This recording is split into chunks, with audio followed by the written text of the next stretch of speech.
Salut les gars, ce soir nous sommes au cœur d'une ville qui brûle sous un soleil implacable. Vous sentez la chaleur brune du sol se refléter sur vos jambes nues et entendez le bourdonnement excité des voix mêlées aux cris des vendeurs. Vous ne survivriez probablement pas à cela, et oui, c'est là tout le plaisir. Alors avant de vous installer, prenez un moment pour aimer la vidéo et vous abonner, mais seulement si vous aimez vraiment ce que je fais ici. Postez dans les commentaires d'où vous me regardez et quelle heure il est dans votre ville. Maintenant, tamisez les lumières, allumez peut-être un ventilateur pour ce doux bruit de fond, et embarquons ensemble pour le voyage de ce soir. Vous marchez le long des tiers usés de l'agora d'Athènes et remarquez comment chaque pas résonne comme un rappel de siècles de commerce et de conversation. Les marchés urbains d'Athènes au siècle où les BC étaient des centres vitaux de commerce et de politique, où citoyens et étrangers se mêlaient à la recherche de biens et d'idéaux. L'air est chargé d'arômes, le doux parfum du miel qui coule sur des tranches de fromage frais, une touche terreuse d'herbes fines empilées dans des paniers et l'odeur incomparable du pain frais sorti du four en terre cuite. En vous promenant, vous remarquez un boulanger agitant la pâte comme un danseur lors d'un festival. Un fait curieux, le pain ou le vin méditerranéen contenait souvent des figues écrasées pour faciliter le processus, une astuce qui deviendrait virale sur TikTok, un site gourmand aujourd'hui. Les épis d'orge, aliments de base de l'alimentation, sont empilés dans des sacs rustiques à côté d'une d'huile d'olive, et un potier maladroit manque de renverser un énorme vase, ce qui vous fait rire nerveusement.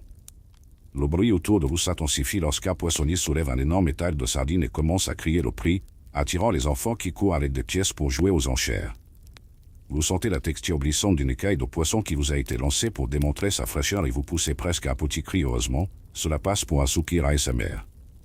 Les historiens débattent encore de la question de savoir si ces ventes aux enchères étaient plus efficaces pour maintenir l'ordre ou pour créer un chaos contrôlé dans les rues. Dans un coin, les marchands de métaux pèsent leurs pièces contre de petits poids en bronze labyrinthique. Fait amusant, bon nombre de ces balances étaient accompagnées de dessins d'animaux mythiques pour garantir l'honnêteté de la transaction. Vous regardez le léger tintement des pièces de monnaie frappant le plateau et imaginez la frustration d'échanger des drachmes contre des obélisques en céramique durcis par le soleil. Les historiens débattent encore de la question de savoir si la monnaie standardisée est antérieure aux balances de précision, ce qui, comme vous pouvez l'imaginer, a suscité de vives discussions. Vous essayez d'ignorer la chaleur torride tandis que vous regardez des femmes en vêtements de lin léger renouer des balustres d'épices. Chaque drap de cumas semble scintiller au soleil et soudain, vous vous imaginez dans une version spartiate de Masterchef. Je sais, les pays du premier monde se plaignent de la chaleur, mais attendez de voir les sandales qu'ils portaient. Un esclave vous portait à la hâte une grande couche de vin à un aristocrate, et vous sentez l'odeur aigre et fruitée qui bouillonne dans l'air. Soudain, un héron bondit un vieux parchemin, annonçant les décrets du Conseil des citoyens. Sa voix résonne à travers les portes du marché, rappelant un tambour rythmique qui capte votre attention. Vous regardez les lettres écrites au stylo et vous vous demandez combien de mains ont touché ce parchemin avant qu'il ne vous parvienne. Fait amusant, les parchemins officiels étaient souvent recouverts d'une fine couche de stannum pour protéger l'écriture de la moisissure. Les historiens débattent encore pour savoir si cette technique est originaire d'Égypte ou de Chypre. Du matin au soir, la place vibre au rythme des discussions philosophiques. Certains citoyens s'arrêtent pour écouter un disciple de Socrate déclamer des théories sur la justice pendant qu'ils sont distraits par l'achat d'huile d'olive. Vous sentez le poids des idées lourdes d'entrer en collision avec la chaleur du gravier sous vos pieds. L'éloquence oratoire, le discours sur les notions de vertu et d'âme, font presque frire votre cerveau aussi vite que du pain grillé exposé au soleil. Et sachez ceci, il existe un débat universitaire sur la mesure dans laquelle les philosophes ont influencé les politiques de l'État. Pendant ce temps, un artiste de rue jongle avec des torches allumées, créant un jeu d'ombre et de lumière qui contraste fortement avec la chaleur écrasante. Vous êtes presque distrait et éclaté de rire, vous surprenant par votre propre sens de l'humour au milieu du chaos. Fait amusant, ces artistes utilisaient souvent de la paille pour amortir leur chute, une pratique qui survit encore aujourd'hui dans les cirques. Les historiens débattent encore de la question de savoir si le métier d'artiste de rue était considéré comme une profession honorable ou simplement comme un divertissement marginal. Vous plongez vos doigts dans un panier de fruits frais, des figues moelleuses, des dattes caramélisées et des raisins presque translucides. Chaque bouchée est un contraste de texture et de température, un délice qui masque la réalité selon laquelle vous êtes probablement un peu perdu sans carte. Quelqu'un à côté de vous essaie de négocier une belle tunique en laine, et vous pensez que des vêtements d'hiver auraient pu vous sauver la vie aujourd'hui. L'ironie est le pas du diable, et le soleil ici est son maître. Au loin, la tour de l'horloge se réchauffe tandis que les oiseaux tournent au-dessus de l'agora. Leur chant se mêle aux cris et aux cliquetis des sculpteurs qui martèlent le marbre. Vous pouvez même goûter la fine poudre de calcaire qui pénètre dans votre nez, une autre touche sensorielle qui laisse votre chemise couverte de taches blanches. C'est une expérience complète, digne d'un documentaire historique, si elle n'était pas si chaotique, avance, un point inconfortable. Vous passez devant un atelier de bijouterie, où des enfers taillent des améthystes et du corail pour des parures de grande qualité. L'éclat des pierres vous éblouit, mais rien qu'une paire d'unicorns ne puisse résoudre. L'artisan vous lance un regard curieux, se demandant peut-être pourquoi quelqu'un prend des selfies invisibles sans utiliser de rouleau de papyrus. Et puis, sous le soleil implacable et la symphonie urbaine des conversations, on se demande, est-ce la limite du sacrifice pour un pas croustillant? Comment pourriez-vous, en tant que citoyen moderne, survivre une journée entière sous un marché en feu? Probablement pas, mais au moins maintenant vous savez ce que ce serait d'essayer. Et à la fin, laissez-vous aller, vous vous dirigez vers l'ombre d'un olivier, respirez profondément et profitez du paysage comme si vous savoriez la dernière miette d'une aventure historique. Vous sortez de sous la canopée ombragée d'un olivier et vous vous dirigez vers les bars publics, mais vous ressentez un frisson dans le dos littéralement dès que vous posez le pied sur les carreaux humides. Vous vous souvenez du soleil brûlant au marché? Ici, l'eau froide peut même atténuer la chaleur, mais le manque d'intimité et d'hygiène pose des risques bien plus grands. Les termes grecs, construits à partir du VIe siècle avant JC, étaient des lieux de rassemblement social aussi importants que l'agora, avec des piscines chaudes, keldaria, tièdes, tepidaria et froides, frigidaria, pour tous les goûts et toutes les bactéries imaginables. Vous entrez dans le tepidarium, où la température agréable ne prépare pas votre corps à ce qui va suivre. Les historiens débattent encore pour savoir si le système d'aqueduc qui amenait l'eau au bain était inspiré des techniques d'ingénierie perso-égyptienne, mais une chose est sûre, la tuyauterie rudimentaire laissait la place aux champignons et aux parasites pour se développer à chaque virage. De nos jours, vous pourriez trouver étrange que quelqu'un paie pour échanger des histoires au son de l'eau qui coule d'un tuyau rouillé, mais pour les anciens, c'était aussi normal que votre fruit de même du matin. Alors que vous êtes assis sur un banc en marbre, vous remarquez de petites flaques d'eau stagnantes autour des draps. Fait intéressant, de nombreux visiteurs portaient des sceptres en bois pour gratter les zones inaccessibles de saleté accumulée, une sorte de serpillière portable, qui servait également de support en cas de glissades inattendues. Vous essayez de garder votre sérieux, mais vous imaginez quelqu'un glisser et laisser tomber le sceptre sur le visage de quelqu'un d'autre, une bagarre épique dans l'arène digne d'une vidéo virale. La pièce devient silencieuse lorsqu'un homme à la barbe fine laisse échapper un soupir qui résonne comme des goûts rythmés. Vous retenez votre souffle et écoutez la tension dans l'air. Des rumeurs circulent selon lesquelles une épidémie de typhus a éclaté l'été dernier, que beaucoup attribuent à des maladies provoquées par des bars publics mal nettoyés. Les historiens ne s'accordent toujours pas sur la question de savoir si les mesures de nettoyage étaient pratiquement inexistantes en raison de la croyance selon laquelle la saleté protégeait contre les maux étrangers, ou si le manque de connaissances bactériologiques était réellement responsable du désastre sanitaire. L'eau trouble reflète votre visage interrogateur tandis que vous réfléchissez au nombre de dizaines de corps qui sont passés sans même une éclaboussure d'eau courante pour drainer la boue. Vous essayez de vous éloigner des rivages, mais vous réalisez bientôt que l'espace est aussi bondé qu'une vente de poterie de week-end, chaque bouffée d'air que vous prenez est emportée par une symphonie d'éternuements et de toux, presque comme de l'ASMR à l'envers. Cela donne envie de rire, mais le rire peut être mal interprété comme une façon de taquiner quelqu'un avec des cils chargés de bave. Vous vous souvenez d'un philosophe qui disait que le corps est le temple de l'âme, mais ici le temple semble être un champ de bataille entre les bactéries et la dignité. Blague légère, si c'était un temple, je préférerais avoir l'âme sale plutôt que d'attraper de la fièvre. Alors que vous esquivez quelqu'un qui se frotte contre une éponge de loufabrite, remarquez une dispute à propos de serviettes à proximité, certains utilisent des morceaux de tissu couteau, d'autres s'essuient avec des morceaux de vieux vêtements. Fait amusant, le xisto, une sorte de plateforme d'exercice, était utilisé pour sécher le corps au soleil, mais beaucoup préféraient l'odeur de la sueur des autres plutôt que d'attendre la lumière du jour. Vous sentez l'huile de cèdre mélangée à un soupçon de moisi, une combinaison suffisamment exotique pour un chef hipster. Les historiens débattent encore pour savoir si les huiles aromatiques étaient appliquées pour des raisons d'hygiène ou simplement pour la vanité des aristocrates, mais vous jurez que même le parfum le plus cher ne peut pas masquer complètement l'odeur rustique des humains alignés dans les bas communs. Soudain, il entend un commentaire sarcastique sur les bas de boue grecs et réalise que certains visiteurs frottent des morceaux d'argile blanche sur leur corps pour les adoucir et éloigner le mauvais œil.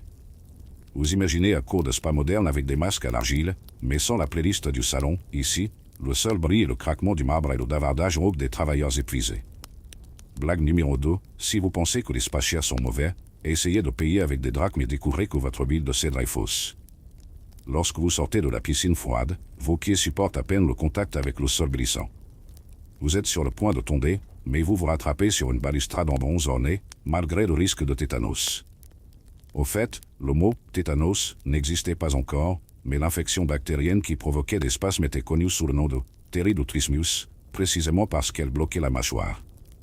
Les historiens débattent encore de la mesure dans laquelle les connaissances médicales grecques pouvaient combattre ces infections, puisque le concept de germe n'apparaîtra que des millénaires plus tard. Enfin, vous vous enveloppez dans une serviette rideuse et vous vous dirigez vers une fontaine à proximité où vous pouvez laver le savon accumulé. Chaque goutte qui coule sur votre corps rappelle une blague interne sur la détox du 5e siècle, mais il n'y a pas de jus vert ici, juste de l'eau froide et l'écho de voix lointaines. Vous levez les yeux et voyez des enfants s'asperger d'eau, comme dans une bataille improvisée de pistolets ou une scène quelque peu reproduite dans les parcs aquatiques modernes. En vous éloignant, la chair de poule encore présente, vous vous dites qu'il serait peut-être préférable d'affronter le soleil à 40 degrés Celsius plutôt qu'une autre averse collective. Dernier fait amusant, pendant la peste d'Athènes, 430 426 avenue. JC, on estime que plus d'un tiers de la population a succombé. Certains attribuent cela à l'utilisation de toilettes publiques insalubres, mais reconnaissent que le manque d'assainissement et d'eau potable a été le facteur décisif. Les historiens débattent encore pour savoir si l'épidémie était due à la fièvre typhoïde ou à la variole, un débat ouvert qui se poursuit parmi les experts. Vous vous dirigez vers Maastricht en pensant à échanger votre gel douche contre une bonne vieille douche froide à la maison. Vous pourriez même envisager d'utiliser un shampoing 3 en un moderne au lieu de ce mélange d'huile et de moisissure. Et tandis que votre peau glisse contre la tunique humide, vous réalisez, pourriez-vous survivre une journée dans la Grèce antique? Peut-être oui, si vous ignorez l'odeur. Ou peut-être pas, si vous vous souvenez de ce bain commun. Quoi qu'il en soit, votre tolérance à l'hygiène ne sera plus jamais la même. Vous descendez la rue pavée d'eau tiers, les vestiges du bain commun encore collés à votre peau, et arrivez à une taverne éclairée par des torches vacillantes. L'arôme qui s'échappe par la porte ouverte est à la fois tentant et stimulant. Dans la Grèce antique, manger était à la fois un rituel social et une épreuve d'endurance. Les salles de banquet servaient de tout, de la nourriture au lidubre pafolius d'entrailles de porc et de bœuf à un plat qui, avance, ferait réfléchir à 2 fois n'importe quel chef moderne avant de le publier sur Instagram. Vous êtes assis sur un tabouret en bois rustique, votre colonne vertébrale grinçante, et regardez le serveur arriver avec un bol fumant. Le bouillon est foncé comme s'il avait été passé à travers un filtre à charbon, plein de morceaux de tripes et de graisse qui forment une couche huileuse à la surface. Les historiens affirment que la consommation des entrailles était courante pour utiliser toutes les parties de l'animal après le sacrifice, une pratique économique et même spirituelle dans certaines cérémonies agricoles. La première cuillerée apporte une rencontre de texture, le bouillonnement du bouillon brûlant, l'élasticité des membranes et une saveur terreuse qui rappelle un mariage improbable entre des champignons sauvages et du charbon ardent. Vous essayez de garder votre sang-froid, mais une légère ride sur votre nez trahit que votre estomac moderne est peut-être en conflit interne. Blague légère, si ce bouillon était un film, ce serait un film d'horreur psychologique avec des frissons à vous dresser les cheveux sur la tête. Tandis que vous savourez, ou justifiez mentalement chaque cuillerée, vous regardez autour de vous et remarquez que le plafond en bois présente des crânes d'animaux suspendus ou une décoration rustique qui sert à la fois de trophée et de message subliminal. Ici, on peut manger de tout. Fait intéressant, dans certaines régions, on croyait que manger du foie de bœuf donnait aux guerriers une force supplémentaire. C'est pourquoi les soldats d'élite consommaient ces délices avant les marches difficiles. On se sent presque comme une sorte d'opide gourmet, prêt pour la prochaine bataille. Ou la prochaine tournée de trompette au poisson fermenté. Le plat suivant arrive sans cérémonie, un plateau d'olia, du poisson laissé fermenter en saumure pendant des semaines dans des amphores. L'odeur arrive en premier, un coup de poing au visage qui combine l'odeur du vieux fromage, de l'acide lactique et de l'air marin concentré. Vous vous souvenez du marché en feu, mais vous jurez n'avoir jamais rien ressenti d'aussi perçant. Blague numéro 2, s'il y avait une légende sur TikTok, ce serait quand le poisson décide de se réincarner en fromage suisse. En tenant le poisson par ses arêtes exposées, vous risquez une morsure prudente. La viande fond dans la bouche, un contraste entre le sel agressif et un goût aigre doux qui fait que votre cerveau traite rapidement, est du poisson ou une expérience d'alchimie. Les historiens débattent encore pour savoir si cette pratique de fermentation a été inspirée par les Égyptiens, célèbres pour conserver le poisson dans la boue du Nil, ou si elle est apparue indépendamment dans les îles de la mer Égée. En mâchant, vous remarquez la compagnie d'une prostituée athénienne, enveloppée de voiles colorées, qui vous regarde avec un demi-sourire. Elle dit quelque chose dans un murmure, peut-être une invitation. Mais tu es trop concentré pour ne pas t'étouffer. En arrière-plan, un barde gratte doucement à lutte, créant un son qui compense presque la puanteur du poisson. La musique, dit-on, aidait à camoufler les odeurs fortes lors de festins prolongés, comme une version acoustique d'un filtre à air. Vous prenez un morceau supplémentaire de pain d'orge pour vous nettoyer la langue, mais vous réalisez bientôt que l'amidon absorbe le sel comme une éponge affamée. Fait intéressant, le pain plus léger et plus aéré n'était disponible qu'en utilisant des fours spécialisés à Pergame, et même dans ce cas, il était rare en dehors des grandes villes. Le pain rustique d'aujourd'hui est donc pratiquement le pain artisanal de l'Antiquité, sans le hashtag et sans le food truck. L'autre s'approche, verse du vin d'une amphore et porte un toast à votre santé. Le goût du vin rouge, mélangé à des herbes comme le thym et la nette, offre un répit savoureux et fruité. Vous ressentez même un léger picotement au niveau du palais, un contraste bienvenu avec la mer de graisse et de sel à laquelle vous venez d'être confronté. Blague 3, dans le monde moderne, se jeter directement dans le vin serait un signe de désespoir à l'époque, c'était un signe de survie. Alors qu'il boit, il entend une conversation à côté d'eux à propos d'un festival de printemps, où des jeunes s'affrontent pour voir qui peut manger le plus de figues fraîches. Les historiens débattent encore pour savoir si le festival des Thesmophories, dédié à Déméter, comprenait réellement des compétitions gastronomiques ou s'il s'agit d'un mythe populaire. Vous imaginez un marathon de dégustation de figues au rythme des tambours des Jeux olympiques de Gulcide. La chaleur de la taverne fait trembler l'air et des gouttes de sueur coulent sur la nuque, rappelant les flaques d'eau stagnantes des bars publics. Vous vous séchez le front avec une serviette en lin qui absorbe très peu, vous sentez la texture rugueuse et pensez qu'aujourd'hui, un ventilateur ferait des merveilles par ici. Mais bien sûr, pas de selfies dans le vent pour immortaliser le soulagement. Soudain, un serviteur arrive avec un plat plus petit, des morceaux d'oursin, soigneusement extraits de la coquille. La consistance est crémeuse, presque gélatineuse, et le goût salé se mêle à la fraîcheur de la mer. Cette délicatesse était considérée comme exotique et peu accessible, servie uniquement lors des banquets de la cour. Cependant, dans certains petits ports, les pêcheurs de saumon proposaient des oursins frais dans de petites tavernes en bord de mer. Curiosité marginale, on croyait que le hérisson avait des propriétés aphrodisiaques, une idée qui a survécu jusqu'à la Renaissance dans les textes médiévaux. Vous fermez les yeux en croquant et, pendant un instant, vous avez l'impression de flotter dans les eaux cristallines de la mer Égée à un soulagement sensoriel après l'intensité des plats précédents. Mais il revient bientôt à la table quand quelqu'un murmure qu'il y a une conférence de médecins qui discuterait si l'ingestion d'olia pourrait prévenir certaines carences nutritionnelles ou, au contraire, provoquer une intoxication chronique aux amides. Débat académique, les chercheurs modernes évaluent encore l'équilibre entre les bienfaits probiotiques des aliments fermentés et les risques des sous-produits toxiques. À la fin, l'estomac faisant des tours de manège, vous vous adossez au tabouret usé et contemplez le résultat de l'expérience, vous êtes entré vivant, un peu dégoûté et curieux, mais toujours vivant. Vous payez la drachme si vite que vous laissez presque tomber votre monnaie, déterminé à sortir de là avant que le prochain plat exotique n'arrive. Vous vous souvenez du vendeur de poissons au marché? Eh bien, il vous semblerait être un amateur. En quittant la taverne, la brise nocturne vous frappe comme une douche rafraîchissante, bienvenue maintenant, et vous réalisez que votre palais moderne a été mis à rude épreuve. Dernière question, survivriez-vous une journée dans la Grèce antique face à ces délices? Ou à ces cauchemars culinaires? Peut-être que oui, si vous allez apporter une boîte à lunch de Ribra, ou peut-être que non, si votre estomac moderne a des limites ou ce qui est clair maintenant, car le vôtre cuit est laide. Vous entrez dans une cour ombragée où des esprits agités se rassemblent sous des colonnes de marbre, et vous réalisez bientôt que votre cerveau est sur le point de subir un marathon d'abstraction. Ici, à l'académie fondée par Platon en 387 avant JC, les disciples débattent sur le sol en terre battue, un événement historique qui marque le premier institut d'enseignement supérieur en Occident. L'air porte des échos de voix réfléchies et de murmures intenses, comme si chaque mot était une note de musique dans une symphonie d'idées. Vous êtes assis sur une marche froide, essayant d'ajuster votre rythme respiratoire aux arguments. Devant lui, un jeune philosophe soutient que la justice est l'harmonie des parties de l'âme. Peu après, un autre rétorque que la justice peut n'être qu'un contrat social arbitraire. Blague légère, vous jurez que cela ressemble à quelque chose sur lequel 4 influenceurs se battraient dans les commentaires YouTube. Le soleil filtre à travers les feuilles d'olivier, créant des motifs de lumière et d'ombre qui semblent former des concepts abstraits dansant sur le sol.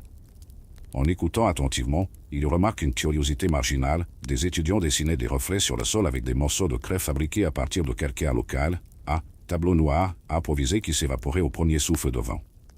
Imaginez que vous transportiez un projecteur portable au VO siècle avant JC, cela vous donne presque envie d'enregistrer un tutoriel sur comment réaliser des diapositives avec de la craie de pierre. Les historiens débattent encore de la question de savoir si Platon autorisait les femmes à participer activement au débat à ses débuts ou s'il s'agissait d'un privilège réservé aux citoyens libres de sexe masculin. Le débat prend de l'ampleur lorsque quelqu'un invoque la célèbre allégorie de la caverne, on ne voit que des ombres sur le mur, dit l'orateur en désignant un rectangle de lumière au loin. Son estomac fait un bruit discret, rappelant les estomacs qui gargouillent au marché et à la taverne. Blague numéro 2, si cette grotte était une salle de cinéma, son popcorn résonnerait plus fort que les disputes. Vous vous surprenez à sourire après tout, même si vous êtes sur le point de perdre nos 2 cellules cérébrales, le sentiment de faire partie de quelque chose de grand est presque addictif. Des voix s'élèvent lorsqu'un autre étudiant affirme que le monde sensible n'est rien d'autre qu'une copie imparfaite des formes éternelles. Vous inclinez la tête, essayant d'imaginer quelle forme aura cette forme d'équilibre équitable, pour éviter de perdre dans les échanges de drachmes. Fait amusant, des papyrus anciens découverts à Oxyrhynchus révèlent que les premiers manuscrits des œuvres de Platon étaient écrits sur des rouleaux sans illustration, probablement pour éviter les distractions visuelles, ce à quoi les professeurs modernes pourraient vouloir réfléchir. Les historiens débattent encore de la question de savoir si ces coquilles originales ont été écrites par Platon lui-même ou par des assistants anonymes. Soudain, un disciple prononce l'expression « amour platonique » avec un sourire ironique, se rappelant qu'en réalité, Platon parlait d'un type d'affection pour l'âme, et non des relations asexuées que la culture pop attribue habituellement. Vous laissez échapper un léger rire, comme un ASMR de « j'ai appris quelque chose de cool aujourd'hui ». L'oignon autour de vous ralentit et quelqu'un vous passe une carafe d'eau. Vous humidifiez vos lèvres et ressentez la fraîcheur qui compense la chaleur des disputes. Le débat s'enfonce dans des questions politiques, la République idéale est gouvernée par des rois philosophes, car eux seuls connaissent la forme du bien. Vous frissonnez en vous souvenant des assemblées chaotiques et des séances de négociation sur le marché. Blague numéro 3, imaginez un philosophe en robe modérant le Sénat moderne, nous ne verrons peut-être jamais un tweet de fin de soirée. La cadence feutrée des voix crée un sentiment d'immersion totale, presque méditative, alors que vous essayez d'équilibrer le poids de chaque prémisse. Dans un coin, un jeune homme prend un rouleau de parchemin et lit des extraits d'un dialogue inachevé, où Socrate demande si la vertu est enseignable ou innée. Vous retenez votre souffle, cela semble aussi dramatique qu'une fin de série. Anecdote marginale, on pense que Platon conservait ses croquis dans des bocaux en céramique pour protéger le parchemin de l'humidité, une alternative de stockage qui donnerait des sueurs froides à tout archiviste moderne. Les historiens se demandent encore si ces dialogues reflètent fidèlement la pensée de Socrate ou s'il s'agit de création littéraire de Platon. Alors que le soleil se couche à l'horizon, les colonnes projettent de longues ombres et les discussions s'estompent dans le silence, comme une scène subtilement coupée. Vous vous levez, remarquant la fraîcheur du marbre sous vos doigts et un goût métallique dans votre bouche ou un rappel que la philosophie, bien que fascinante, peut laisser votre esprit tourner dans une boule de fil sans fin. Avant de partir, un disciple plus âgé s'approche et lui demande ce qu'il en pense. Vous hésitez, vous vous demandez comment résumer des heures de débat en quelques secondes.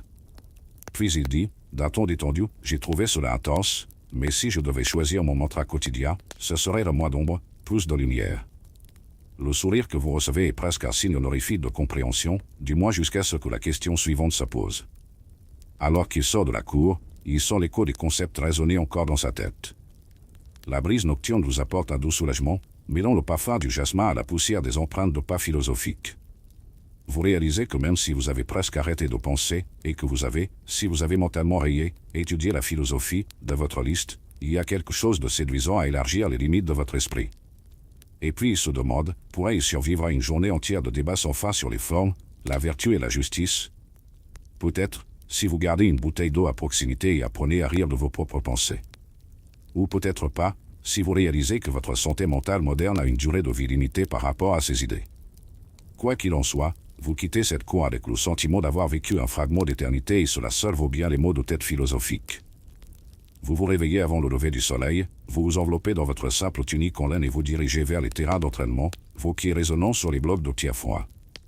Ici à Sparte, la gauche ou le système rigoureux d'éducation militaire lancé par les Kurdes au 7e siècle avant JC. Forme les garçons et les filles à une vie de discipline et de combat. Fait historique, les garçons spartiates quittaient leur foyer à l'âge de 7 ans pour vivre sous la surveillance de l'État et apprendre les arts martiaux, l'endurance et l'obéissance absolue. L'air du matin est chargé de rosée et les cris des instructeurs sont tous plus stridents les uns que les autres. Vous sentez la fraîcheur vive traverser vos vêtements légers et, pendant un instant, vous vous souvenez de la chaleur suffocante du marché d'Athènes presque nostalgique. Blague légère, si vous vous plaignez du chaos de votre entraînement CrossFit moderne, attendez d'entendre les commentaires des rallyeurs spartans sur votre manque d'esprit d'équipe. Le premier exercice est la course d'endurance entre les oliviers noueux de la campagne. Pendant que vous courez, les feuilles mouillées éclaboussent vos chevilles et les racines se cachent comme un serpent prêt à frapper. Curiosité marginale, les compétitions de course à pied à Sparte se déroulaient parfois entre jeunes hommes complètement nus, pour tester plus intensément leur résistance au froid et à la honte, quelque chose que, soyons honnêtes, votre ego du XXIe siècle ne pouvait pas supporter. Vous essayez de maintenir le rythme, mais vos mollets brillent et vous pensez qu'au moins, une paire de chaussures rembourrées ferait la différence. Une fois la course terminée, on vous ordonne de combattre un partenaire du même âge. Les armes sont simples, des bâtons en bois massif et des boucliers légers en peau. Vous recevez un léger coup à l'épaule qui fait trembler votre corps, rappelant l'impact d'une serviette mouillée mais pas vraiment confortable. les historiens débattent encore pour savoir si les Spartiates se battaient réellement avec des bâtons de bois à l'entraînement ou si cela est le résultat de récits dramatiques écrits par des auteurs athéniens, peut-être biaisés par la rivalité entre les cités-États. Votre instructeur m'amène quelque chose comme « la force sans discipline est comme un bouclier sans métal », et vous réalisez que les Spartiates valorisaient l'obéissance plus que la volonté individuelle. Chaque commande résonne à travers le champ de pierre comme un tambour de guerre. Blague 2, si vous pensez que votre patron au bureau est strict, imaginez un superviseur qui peut vous battre pour avoir endommagé le bouclier. Ensuite, vous vous agenouillez sur un tapis de sable fin pour pratiquer le lancer de lance. La pointe froide et métallique effleure votre paume, envoyant un frisson d'excitation et de peur. Vous ajustez votre main et tirez le fer sur un mannequin de bois à quelques pas de là où le gargoyle, spartiate, comme il l'appelle avec un rire nerveux. La lance frappe la cible avec un bruit sourd, soulevant un petit typhon de sable. Fait intéressant, certains disques de bronze étaient utilisés dans des exercices de précision avant les lances, un procédé qui aurait inspiré la création de compétitions olympiques ultérieures. L'entraînement se poursuit par le soulèvement d'un tronc lourd, un travail qui teste votre force brute. Vous soulevez votre torse au-dessus de votre tête pendant que l'instructeur vous chronomètre et note votre performance dans le sable gratté dans le sol. Le tronc grasse et son dos proteste, mais le bruit du tic-tac imaginaire marque chaque seconde comme s'il s'agissait d'une course contre la mort elle-même, un rappel qu'à Sparte, la faiblesse était un crime contre l'État. Vous vous souvenez de vos séances d'entraînement actuelles en salle de sport, développé couché, squat, cardio. Tout cela ressemble à du loisir comparé à ce rite de passage. Blague 3, si votre playlist d'entraînement contient « Eye of the Tiger », ici, il n'y a que le bruit des lances frappant les boucliers et les cris des instructeurs serait la bande-son la plus intimidante que vous ayez jamais entendue. Ensuite, l'instructeur ordonne un plongeon rapide dans la rivière Rota pour purifier le corps et l'esprit. Vous plongez la tête la poignard dans l'eau glacée qui vous fait quicoter la peau et vous rappelle les bars publics d'Athènes, mais cette fois, sans foule d'étrangers partageant la même piscine. Le courant entraîne votre corps sur quelques mètres, et vous vous accrochez à un rocher lisse, essayant de ne pas avaler de l'eau. Curiosité marginale, l'eau de l'Orota était considérée comme particulièrement vivifiante par les Spartiates, qui vénéraient même un petit sanctuaire dédié au dieu du fleuve, mais on se demande si ce n'était pas juste un prétexte pour un bain froid après la bûche.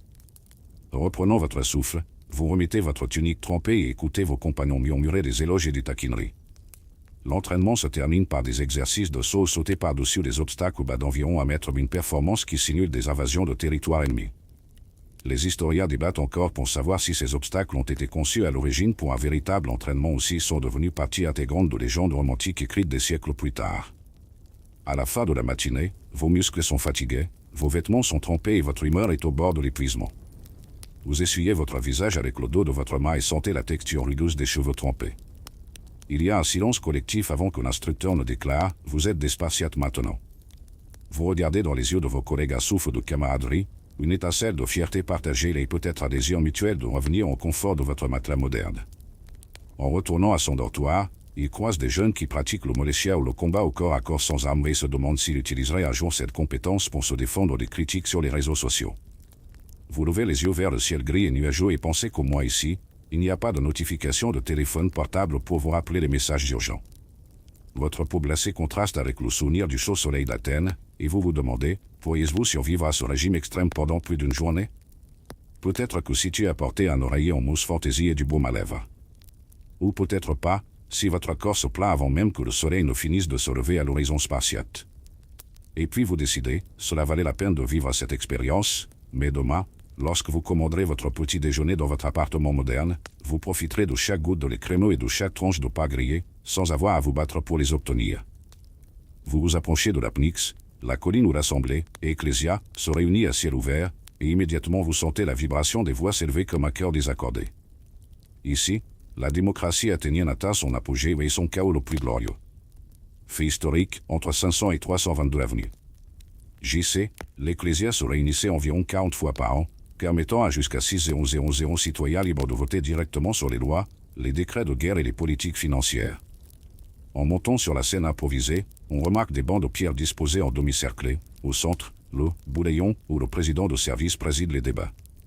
Le murmure se transforme en rugissement lorsque les orateurs se relaient sur le brattle d'une table d'harmonie en bois conçue pour amplifier les voix sans microphone.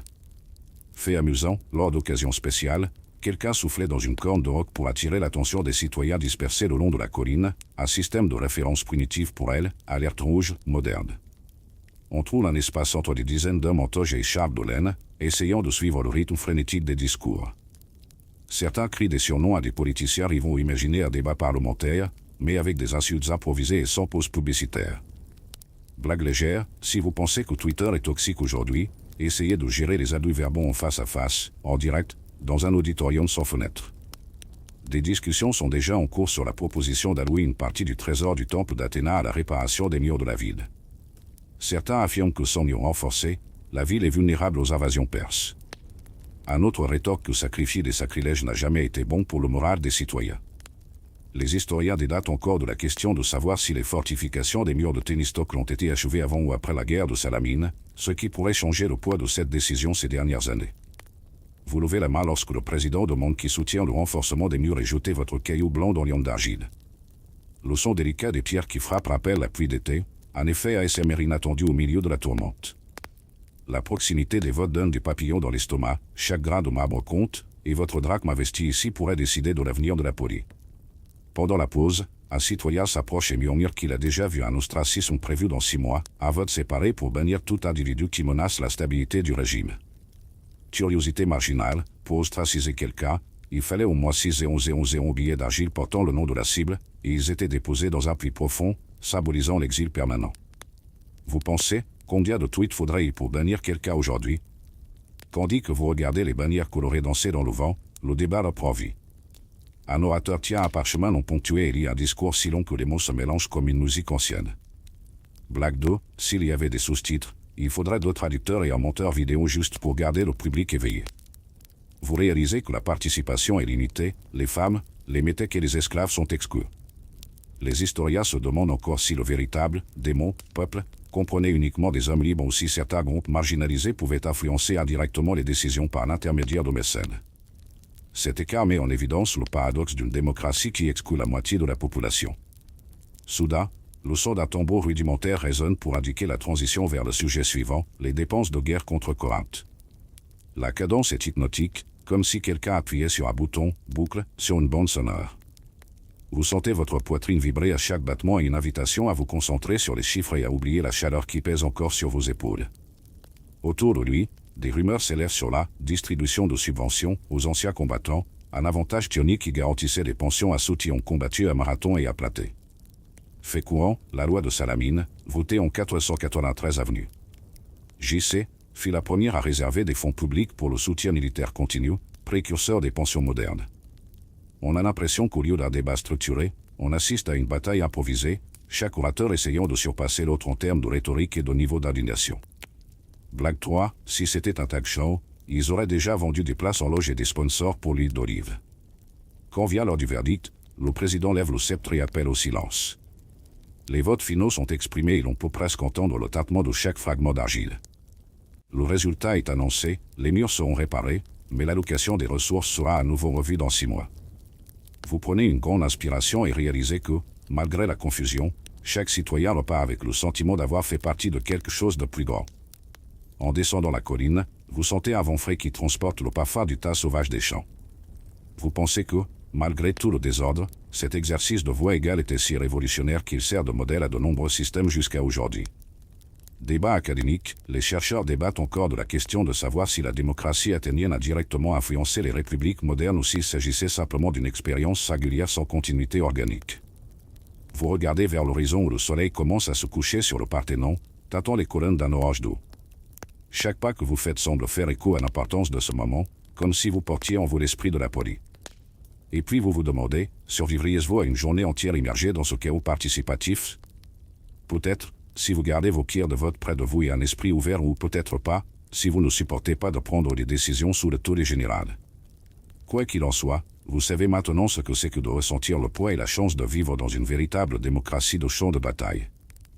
Vous arrivez dans une petite clinique de fortune installée à côté des murs de la ville, où des morceaux de bois servent de civière et des pots en argile contiennent une myriade de liquides étranges. La médecine dans la Grèce antique était loin des hôpitaux stériles que vous connaissez, c'était un mélange de rituels, de superstitions et d'observations empiriques. Fait historique, vers 430 avant JC, Hippocrate, considéré comme le père de la médecine, enseignait déjà la théorie des 4 humeurs, affirmant que l'équilibre du sang, des mucosités, de la bile jaune et de la bile noire déterminait la santé du corps. Vous êtes assis sur un tabouret en bois sans dossier et regardez un médecin à la barbe fine préparer une potion verte dans un mortier en bronze.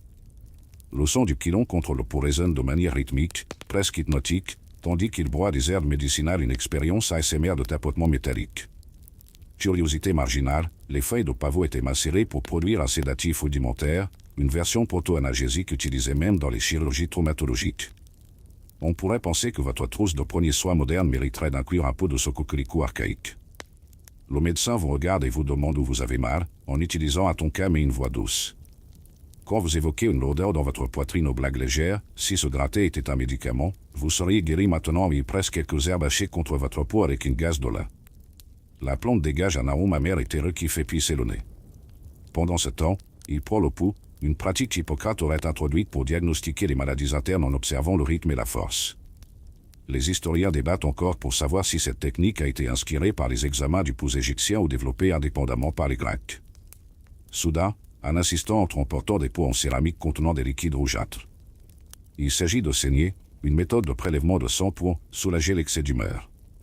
Vous observez la procédure avec curiosité et un léger frisson dans le dos lorsque la lame tranchante effleure votre peau avant de laisser couler le sang. Blague numéro 2, si vous pensez que votre dernier test sanguin était froid, essayez d'imaginer une coupure faite sans anesthésie moderne. La scène prend un air dramatique lorsque des gouttes tombent dans un bol, produisant un son légèrement métallique qui éclabousse votre ASMR imaginaire. Pendant que le sang circule, le médecin discute de l'utilisation de ventouses en argile chauffée, qui sont appliquées pour aspirer les toxines de la peau. Il les positionne précisément sur le dos du patient, créant de petites cloques qui laissent des marques circulaires rouges.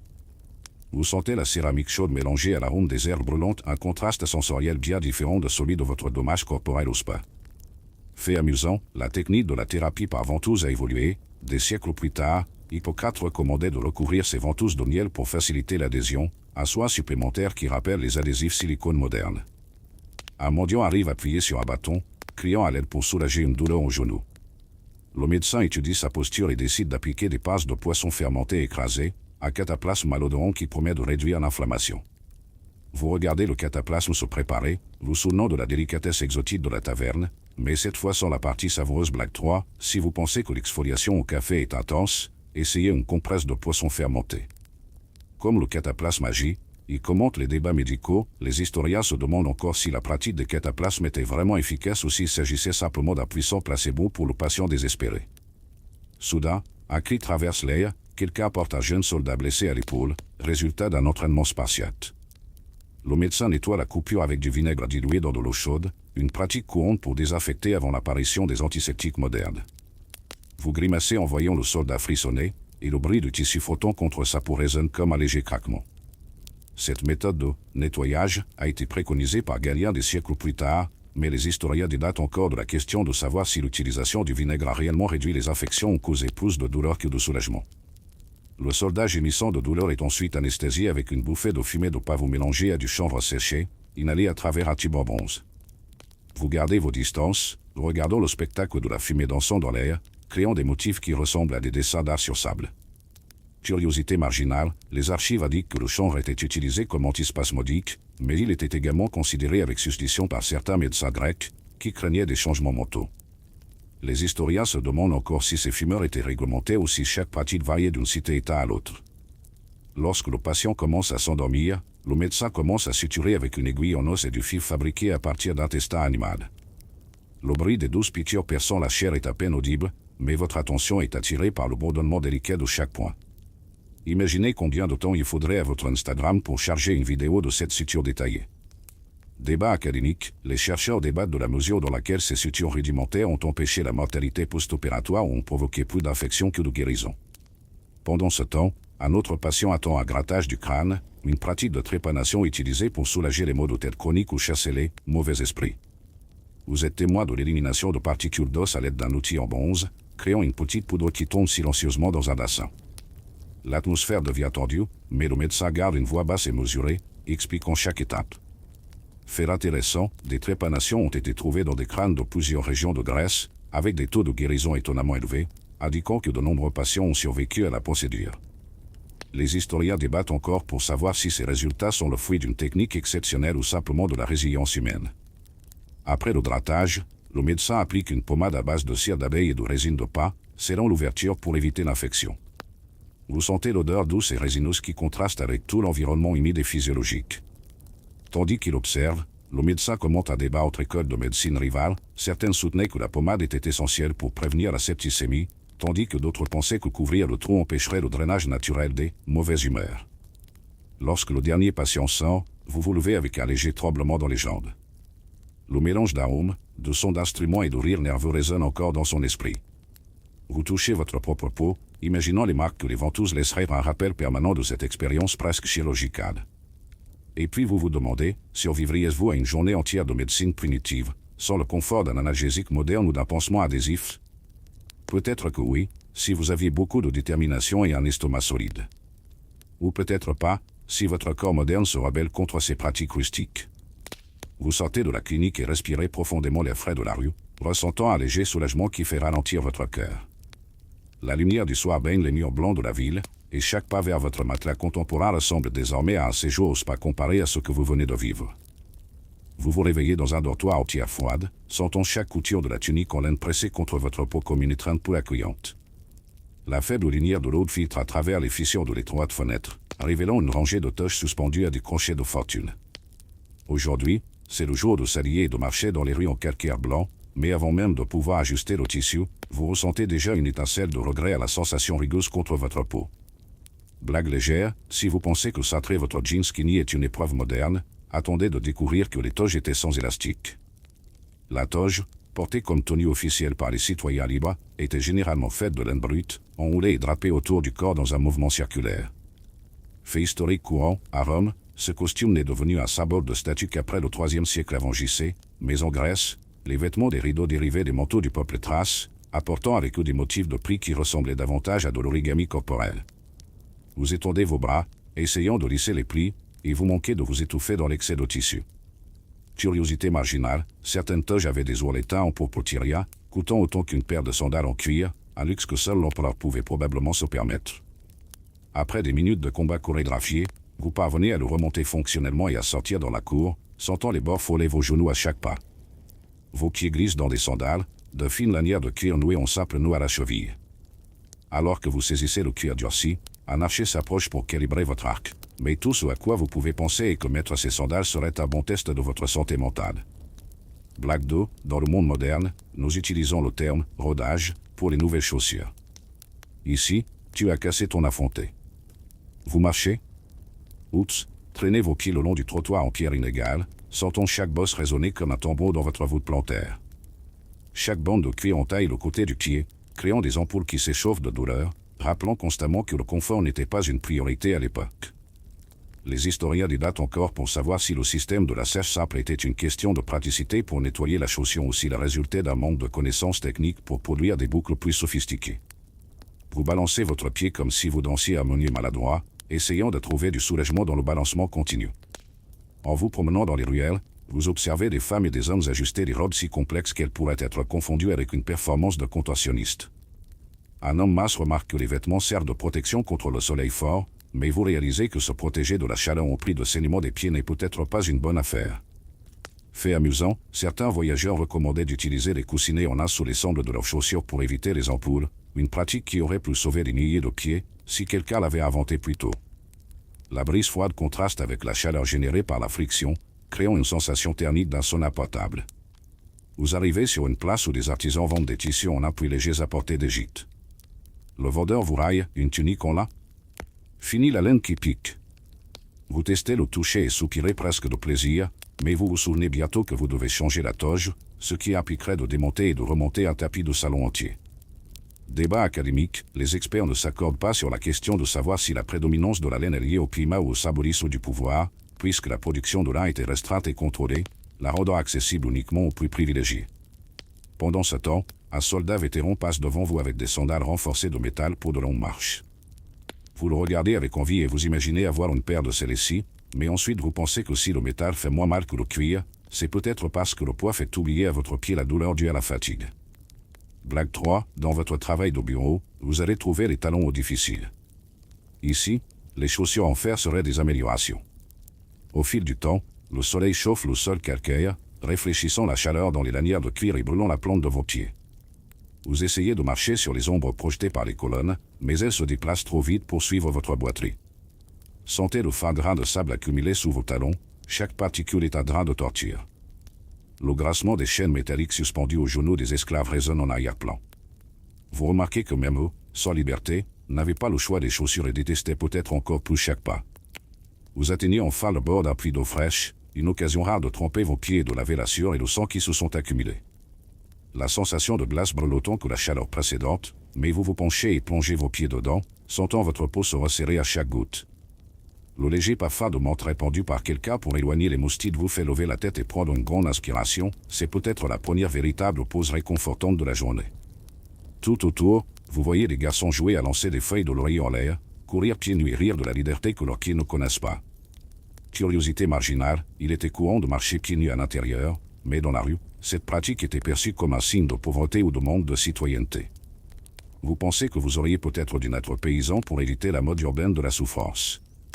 Remis à neuf, vous décidez de reprendre vos activités officielles, mais désormais chaque étape est méditée. Vous ajustez discrètement votre toge pour atténuer les frottements internes et marcher lentement, presque au ralenti. À chaque mouvement, vous sentez les pieds frotter contre votre bras et les sangles serrer votre poitrine. C'est une chorégraphie de l'inconfort dont on aimerait bien abandonner le rythme. Puis une policière ou une femme rare mais autorisée dans certaines villes passe devant vous avec des sandales en feutre rembourré, des rangs royaux qui protégeaient ses pieds lors des patrouilles. Vous vous demandez pourquoi personne n'a inventé cette merveille pour le reste de la population. Débat académique, certains chercheurs affirment que les politiques publiques de distribution de chaussures confortables ont existé sporadiquement, mais ont été abandonnées en raison de leur coût. D'autres soutiennent qu'il s'agissait de concessions symboliques destinées à garantir l'autorité morale de certaines places. Vous soutirez en contemplant l'ironie de vivre dans un monde qui valorise l'élégance plutôt que la dignité physique. Votre peau écorchée palpite à chaque petit choc, et vous vous demandez combien de personnes ont renoncé à traverser la ville à cause de cela. Peut-être par commodité ou par hasard, vous réalisez à quel point les chaussures modernes sont un miracle de confort qui finit par être sous-estimé, même aujourd'hui. Au coucher du soleil, la température baisse et l'air frais aide à soulager la sensation de brûlure. Vous retournez au dortoir en vous traînant comme un naufragé secoué par un matelas. Lorsqu'il enlève ses sandales, il remarque que ses ampoules brillent d'un ton cramoisi intense, joyau macabre du sacrifice quotidien. Vous massez soigneusement chaque zone blessée, souhaitant des lignes de couture moins agressives et des lanières de cuir souple. Avant de s'endormir, il touche la toche suspendue et fait la grimace. Demain, au moins, il essaiera d'improviser une doublure en tissu doux avant de la remettre. Mais la grande leçon est une question simple. Survivriez-vous à une journée entière de défilé de mode avec des vêtements qui ressemblent à des instruments de torture? Peut-être, si ton courage était plus grand que tes ampoules. Ou peut-être pas, si vous trouvez l'excuse parfaite pour porter des thèmes modernes au prochain festival de reconstitution historique. Quoi qu'il en soit, vos pieds ne regarderont plus jamais les sandales de la même manière. Vous débarquez au port, vous arrivez au quai du Pirée à l'aube, lorsque de fines brumes dérivent sur l'eau bleu-gris. Des trières alignées se balancent comme des poissons sur des cordes, prêtes à mettre les voiles. Le bruit strident du fer qui s'entrechoque contre le bois annonce le chargement des amphores de vin et d'olive. Historiquement, les trirèmes grecs, équipés de 3 rangées de rameurs, étaient connus pour atteindre jusqu'à 7 nœuds, une vitesse impressionnante pour des navires en bois de près de 40 mètres de long. En posant le pied sur le pont légèrement ondulé, vous sentez l'air marin saler ainsi qu'une fine brume de goudron qui persiste à s'accrocher à vos cils. Le craquement du bois sous vos pieds crée un rythme presque musical, mais vous avertit également que chaque pas doit être prudent. Curiosité marginale, les marins avaient pour habitude de goudronner les câbles pour éviter qu'ils ne s'effilochent avec le sel. On dit que la forte odeur de résine était si caractéristique qu'elle servait de parfum officiel des flottes. Le commandant, un homme en armure légère et à la barbe hirsute, vous tend la main pour que vous montiez à bord d'une des proue rudimentaires. En regardant l'horizon, vous remarquez de petits bateaux de pêche glissant parallèlement les uns aux autres, ignorant les hautes voiles qui captent l'Alizé. Blague légère, si vous vous plaignez du balancement de votre bateau de pêche sur le lac, attendez de sentir le balancement d'une trirème pleine de soldats, même votre estomac vous le demandera. Aide. La mer Égée s'ouvre devant vous et les rameurs commencent à chanter rythmiquement pour synchroniser leurs coups. L'harmonie de l'effort collectif résonne comme un tambour, propulsant le navire vers l'avant. Les historiens débattent encore pour savoir si ces chants étaient de simples appels rythmiques ou s'ils incorporaient des symboles religieux pour demander la protection des dieux, comme Poséidon. Vous vous accrochez fermement à un rempart en bois, essayant de ne pas glisser tandis que les gouttes de sel apparaissent sur le pont. Alors que le vent souffle par derrière, il vous fait fermer les yeux un instant et puis, au bord du brouillard, la silhouette sombre d'un cargo phénicien apparaît. Le capitaine fronce les sourcils, la piraterie en Méditerranée était si courante que Phénicia est devenue synonyme de pillard. Curiosité marginale, certains marins prétendaient que les éclaireurs envoyaient des messages à travers des bouteilles qu'on leur lançait. La mer est l'un des premiers moyens de communication longue distance. Blague 2, dans votre groupe WhatsApp, un autocollant suffirait à avertir du navire ennemi. Voilà, c'était un message à la dérive, bonne chance si quelqu'un le trouve. La tension monte lorsque le Phénicien apparaît à bâbord, ses voiles noires aspirant presque la lumière du soleil. Le capitaine donne des ordres et le barreur lève l'ancre avant, positionnant la proue pour l'attaque. Vous sentez le poids de votre bouclier suspendu à votre hanche, prêt à profiter de la moindre brèche dans la coque de l'ennemi. Les historiens débattent encore pour savoir si le célèbre rat de bronze, une lance de tranchée utilisée dans les batailles navales, était en réalité originaire des Grecs ou un emprunt aux Carthaginois. Les rames crépitent dans l'eau alors que les deux navires s'approchent. Une petite vague ébouriffe le pont et fait battre votre cœur plus vite. Le capitaine ordonne le coup d'étrave, les rostres géantes en bronze qui percent les coques ennemies. Vous saisissez la barre en bois, imaginons l'impact imminent. Lorsque les coques se touchent, le choc est si fort que les rames vibrent dans leurs bras. Votre corps tout entier tremble. Pendant un instant, vous croyez presque être au cœur d'un tremblement de terre, mais ce n'est qu'une collision entre deux navires. Alors que vous essayez de garder votre équilibre, vous voyez des marins phéniciens descendre sur des cordes de fortune jusqu'au pont grec. L'odeur du cuir brûlé et de la poudre à canon primitive se mélange au sel. Curiosité marginale, certaines descriptions anciennes mentionnent l'utilisation du feu grec, un mélange incendiaire jeté à travers des tubes de bronze, mais les chercheurs débattent encore aujourd'hui pour savoir si cette arme existait sous la forme décrite ou s'il s'agissait d'une exagération des chroniqueurs. Vous levez votre bouclier et préparez votre courte lance, sentant le métal froid vibrer contre le bois. Un soldat phénicien s'avance et vous lui enfoncez votre lance dans la poitrine avec un bruit sourd rien comparé à la réception d'un tweet haineux de nos jours. Blague 3, dans le monde moderne, une dispute animée en ligne est presque mortelle. Ici, quiconque n'avait pas de lance se ferait littéralement tabasser. Le combat dure ce qui semble être une éternité comprimée en quelques secondes. Vous sentez chaque muscle brûlé et chaque goutte de sueur couler dans votre nuque. Le capitaine crie des instructions tandis que les autres rameurs maintiennent l'élan du navire, garantissant ainsi que vous ne subirez pas d'impact surprise. Après une dernière poussée des rostres, le navire phénicien s'éloigne, couvert de baleines et remportant une victoire prudente. Avec triomphe, les voiles sont à nouveau hissées et vous vous penchez en avant pour contempler le bleu profond sous la coque. Le monde semble plus grand et plus dangereux que n'importe quel fil d'actualité moderne. Vous avalez difficilement votre salive en admirant l'immensité de la mer, réalisant que sans GPS de poche, la navigation dépendait des étoiles et de beaucoup d'expérience. Les historiens se demandent encore si les navigateurs utilisaient des constellations fixes ou préféraient des techniques de navigation côtière à proximité des terres pour éviter les naufrages. Au fur et à mesure que la journée avance, des nuages sombres apparaissent à l'horizon. L'équipage échange des regards inquiets, les tempêtes en Méditerranée peuvent survenir en quelques minutes. Bientôt, le tonnerre gronde au loin et le vent souffle en rafales violentes. Le commandant crie pour ajuster le bougie, en essayant de réduire la surface exposée. Vous sentez le craquement des mâts qui s'inclinent et l'eau qui commence à mouiller votre poitrine. Les premières gouttes tombent et se transforment en gouttes épaisses qui coulent sur le pont, rendant le bois glissant. La coque tangue lourdement et chaque pas devient un test d'équilibre. Les voiles, désormais presque horizontales, semblent vouloir se libérer et s'envoler dans le ciel gris. Vous essayez d'attraper une corde lâchée, ce faisant, vous êtes presque emporté par une vague qui éclabousse le bord. Alors que la pluie tombe à verse, vous sentez le mélange d'ozone et de mer, un mélange électrique qui vous fait vous sentir vivant, malgré la peur. Curiosité marginale, les anciens marins croyaient que le chant de certains oiseaux de mer avant une tempête prédisait le mauvais temps, une sorte de baromètre naturel que même la météorologie moderne ne peut pas reproduire entièrement. La tempête atteint son paroxysme alors que les éclairs traversent le ciel et que le tonnerre secoue la coque comme des tambours de guerre. Vous vous accroupissez, vous agrippez fermement à la balustrade et essayez de respirer lentement pour ne pas laisser la panique prendre le dessus. Les historiens débattent encore de la question de savoir si les techniques de gréement des voiles et de réparation des mâts ont été transmises par le biais d'écoles formelles ou par des maîtres artisans itinérants. Finalement, la fureur des vents s'apaise aussi vite qu'elle a commencé. Lorsque vous levez les yeux, vous voyez un arc-en-ciel timide apparaître à l'horizon, une scène rare et magnétique. Le groupe pousse un soupir de soulagement collectif, et le commandant fait un bref compliment, nous avons survécu à une autre journée. Vous vous levez, le corps endolori, mais le cœur battant de gratitude pour la vie. Chaque goutte d'eau salée qui coule sur les rames danse comme les notes d'un chant de victoire silencieux. Vous vous demandez, pourriez-vous survivre une journée entière face aux pirates, aux rostres de bronze et aux tempêtes soudaines? Peut-être que oui, si vous avez emporté une amulette protectrice ou peut-être pas, si votre estomac moderne a lâché au premier coup. Et tandis que vous contemplez la mer calme après la tempête, vous réalisez que naviguer dans la Grèce antique était un acte de courage et de foi, un rappel que même aujourd'hui, notre lien avec l'océan fait partie de qui nous sommes. Vous marchez entre des piliers ombragés jusqu'au cœur du forum public, où des tissus tachés marquent le lieu des punitions. Le soleil se reflète sur le métal froid des chaînes suspendues et sur la poussière sèche qui s'accumule sur le sol, soulevant de petits nuages à chaque pas. Blague légère, si vous pensez que les files d'attente au supermarché sont longues, essayez d'attendre votre tour pour entendre la phrase pendant que la foule applaudit.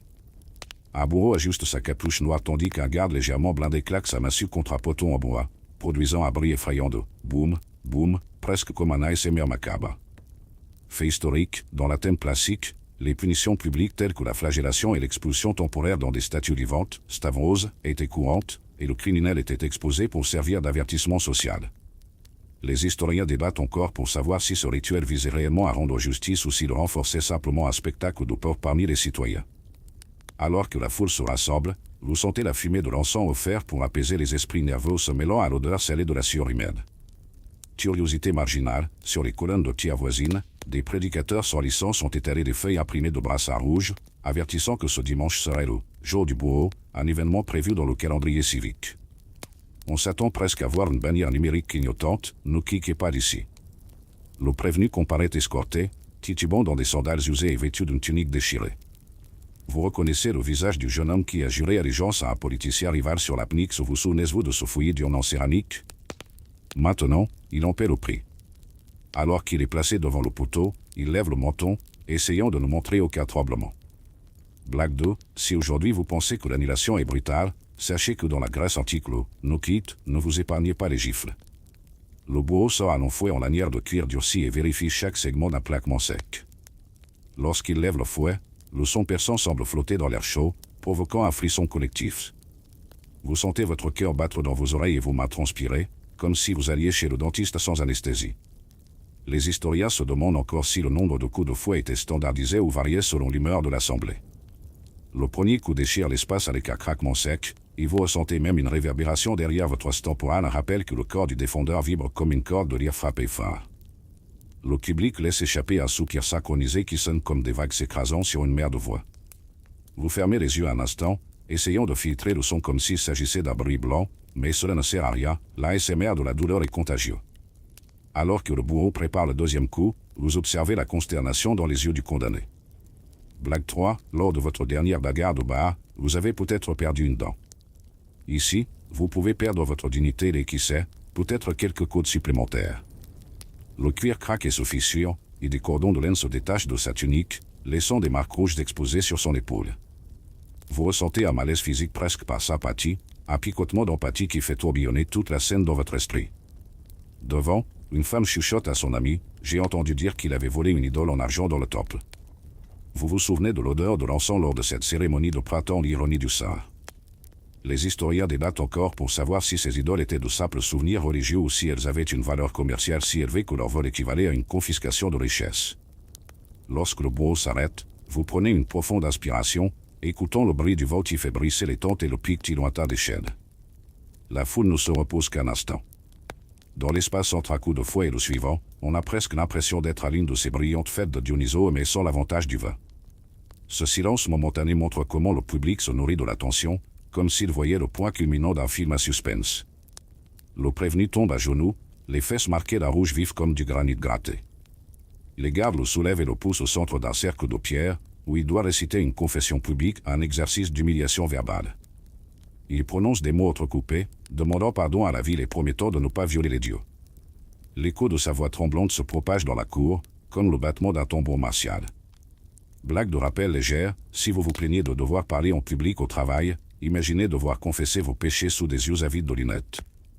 Une fois terminé, un chariot de fortune l'emmène à la prison voisine, un cachot sombre et humide creusé dans la roche vivante. Vous suivez la scène, sentant chaque pierre brute sur le sol sous vos pieds nus un sombre rappel de vos sandales serrées. Dans le couloir, des gouttes d'eau s'égouttent du plafond bas, produisant un son rythmique qui pourrait être un rythme improvisé de boîte à rythme de style ancien. Curiosité marginale, les prisonniers en cage étaient sous surveillance constante, mais certains parvenaient à envoyer des notes cachées dans du pain transporté par les gardes, échangeant des histoires avec le monde extérieur. À l'intérieur de la cellule, le condamné trouve d'autres visages pâles et fatigués, murmurant les noms de dieux protecteurs et des vers d'Homère pour maintenir leur santé mentale. La forte odeur d'humidité mélangée au reste d'orge crée une odeur peu engageante, mais que l'on reconnaît comme étant la routine de nombreux prisonniers. Les débats universitaires continuent de déterminer si les peines de prison étaient véritablement de nature punitive ou si elles servaient simplement d'étape intermédiaire avant le travail forcé ou l'exécution. Vous vous éloignez du donjon et regardez à travers la fente de la porte, pensant à la chance que vous avez d'être de retour dans votre lit moderne en un rien de temps. Alors que le soleil se couche, les torches flamboient, projetant des ombres vacillantes sur les murs. C'est un rappel brutal que, dans cette société, la justice est confondue avec le spectacle et la punition avec le divertissement. Vous dégoûtissez difficilement, auriez-vous le courage de vous lancer dans ce cirque de flagellation si ce n'était pas à cause d'une addiction irréversible au drame en direct? En vous éloignant, vous sentez la poussière des pierres se déposer sur vos épaules, créant une fine couche de poussière historique. Vous prenez une profonde inspiration, sentez le bout sec de la terre dans votre gorge, et pensez au nombre de lois que vous enfreindriez aujourd'hui sans le savoir. Après tout, survivriez-vous une journée dans la Grèce antique en sachant que le prix d'une erreur pourrait être gravé publiquement dans votre chair? Vous tournez dans la rue animée, où les vendeurs emballent leurs dernières marchandises de la journée. Souvenez-vous du marché en feu, des bars publics, des débats philosophiques et même de la douleur de la navigation, mais rien n'était aussi choquant que d'être témoin de la cruauté légalisée. Au final, vous réalisez que votre confort moderne ne se limite pas à l'eau chaude ou à une toche douce, mais à la sécurité de ne pas avoir à se soucier des publications sur le réseau social du bourreau. Et puis vous vous demandez, est-ce que vous survivriez une journée entière dans ce tribunal de douleur? Peut-être, si vous pouviez maintenir une certaine distance émotionnelle, ou peut-être pas, si votre seuil d'horreur moderne est trop bas. Quoi qu'il en soit, ce chapitre d'humiliation publique restera gravé dans votre mémoire pour longtemps. Vous traversez le portail festif et vous vous retrouvez dans une extase collective de chants, de vagues qui coulaient de masques colorés. Elle est au cœur des grandes dionysiaques, fêtant l'honneur de Dionysos qui se déroulait tous les 4 ans à Athènes, réunissant les foules pour des processions, des danses extatiques et des concours de tragédie. Fait historique, les dionysiaques urbains attiraient jusqu'à 10 et 11 spectateurs, qui se pressaient dans le théâtre Dionysos pour entendre les nourritures d'Échille, de Sophocle et d'Euripide dans une culture carnavalesque sans précédent.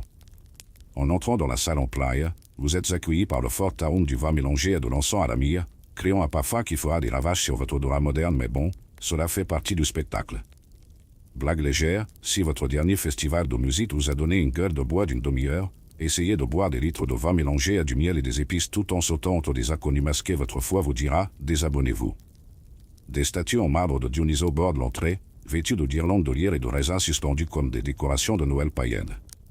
Curiosité marginale, certains fidèles croyaient que consommer des raisins sacrés pendant la procession accordait des visions prophétiques, qui n'avaient rien à voir avec le vin, mais personne ne pouvait distinguer une illusion d'une autre.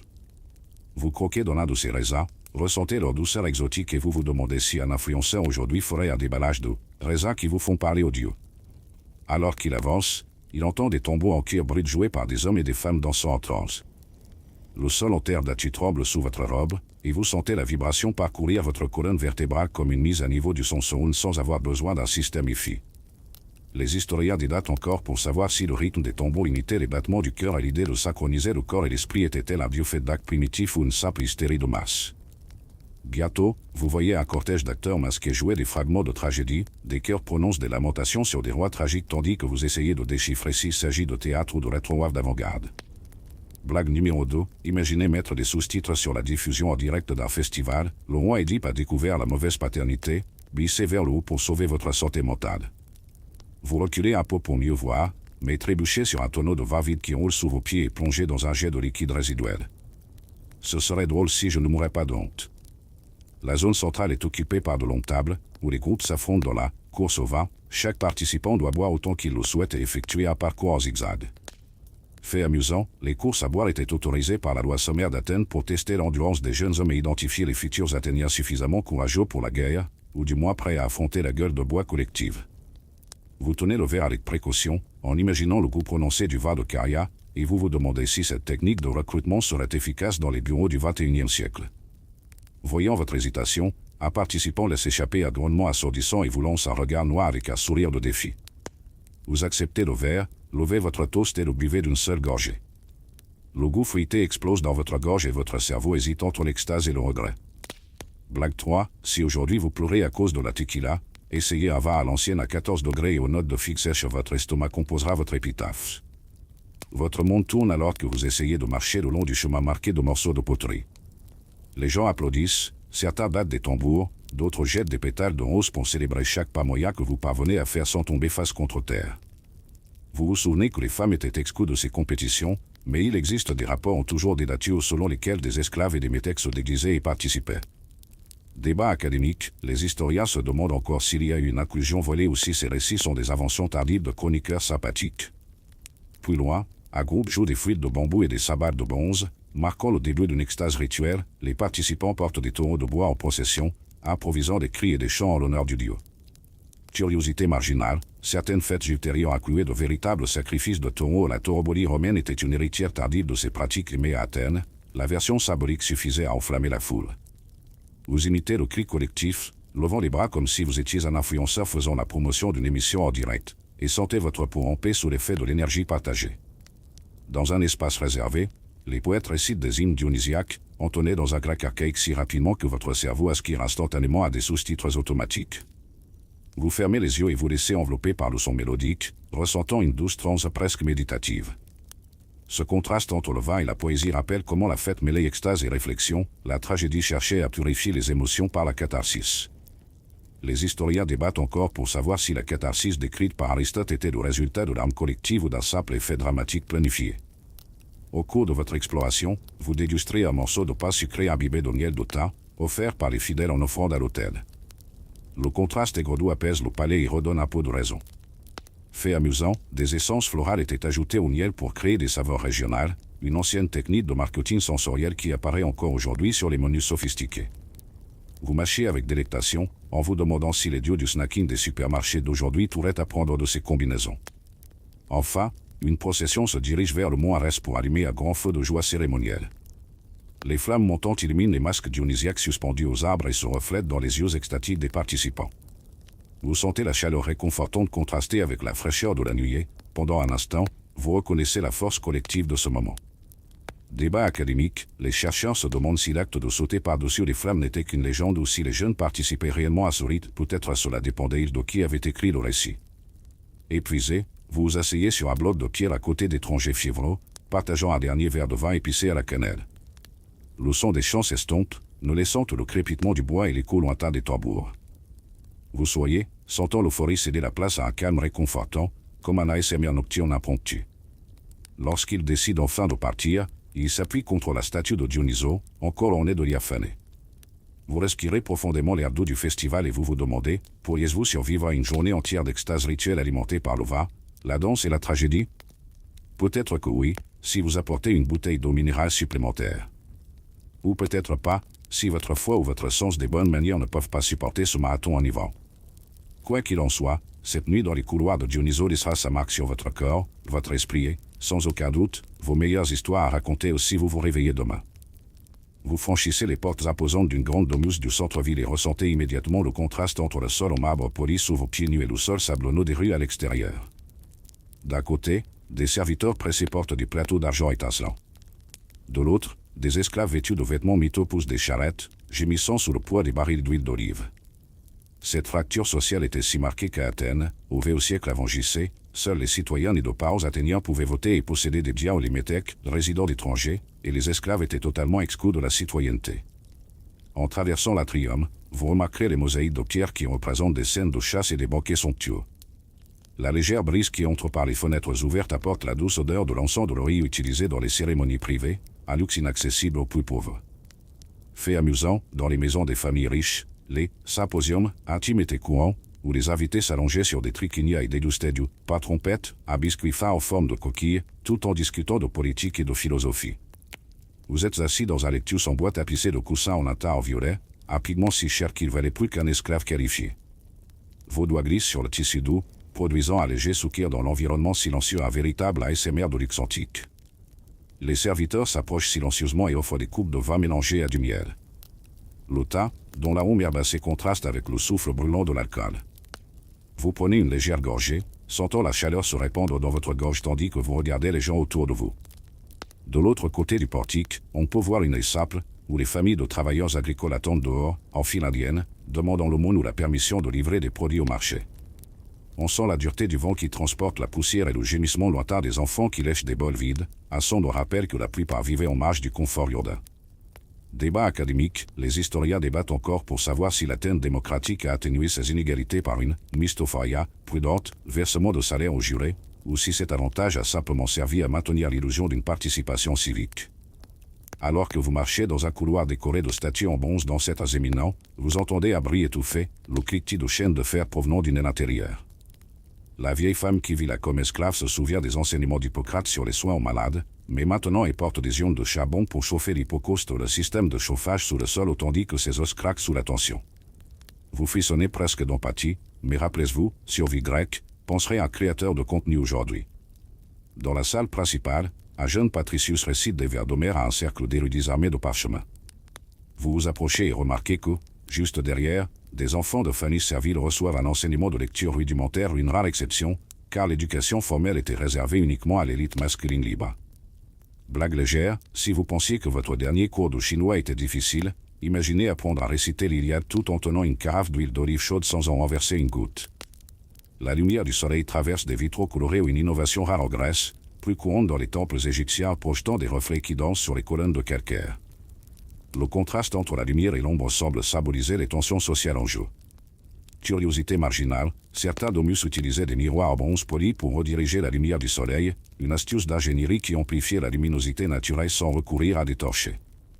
On entend le murmure des discussions politiques s'infiltrer à travers les murs, les seigneurs débattent des impôts et de la distribution des céréales, tandis que les esclaves organisent les marchandises dans les antichambres, presque invisibles aux yeux des invités. Débat académique, les chercheurs se demandent si ces réunions privées ont influencé les lois publiques ou si elles n'étaient que des forums de collusion entre familles puissantes, laissant la démocratie populaire comme une façade. L'odeur de cire d'abeille des lampes allumées se mêle au parfum du jasmin apporté d'Osiri, un luxe si cher que beaucoup préféraient endurer l'obscurité. Vous touchez la cire chaude formée en petits clous et sentez la chaleur se dissiper dans vos doigts, un ASMR inattendu qui vous fait laisser échapper un rire étouffé. Blague numéro 2, si vous pensez que vos bougies parfumées sont sophistiquées, essayez un mélange de résine de cèdre et de jasmin dilué dans de l'huile d'olive, et ne renversez rien, sinon vous serez expulsé de la pièce. Lorsqu'il entre dans une salle plus petite, il voit une stratification encore plus prononcée, des enfants libres jouent avec des planches d'ostraka, tandis que des garçons d'esclaves nettoient le terrain de jeu des ardoises cassées et des morceaux éparpillés. Vous regardez le brisson des pièces de céramique que l'on ramasse et vous pleurez presque d'indignation ou s'agit d'une émotion ASMR de questionnement moral. Les historiens débattent encore de la question de savoir si ces jeux d'ostraka, utilisés pour enregistrer les votes, servaient davantage de divertissement ou de rituel politique pour enseigner la citoyenneté. Enfin, vous trouverez une cour intérieure où l'élite se repose sous des pergolas entrelacés de vignes et de mûriers. La fraîcheur des feuilles crée un murmure constant au-dessus de votre tête, un tapis sonore subtil qui contraste avec la clameur extérieure. Les domestiques se consacrent à la coupe des ongles et au peignage des cheveux, un service qui ressemblerait aujourd'hui à un service de spa 5 étoiles.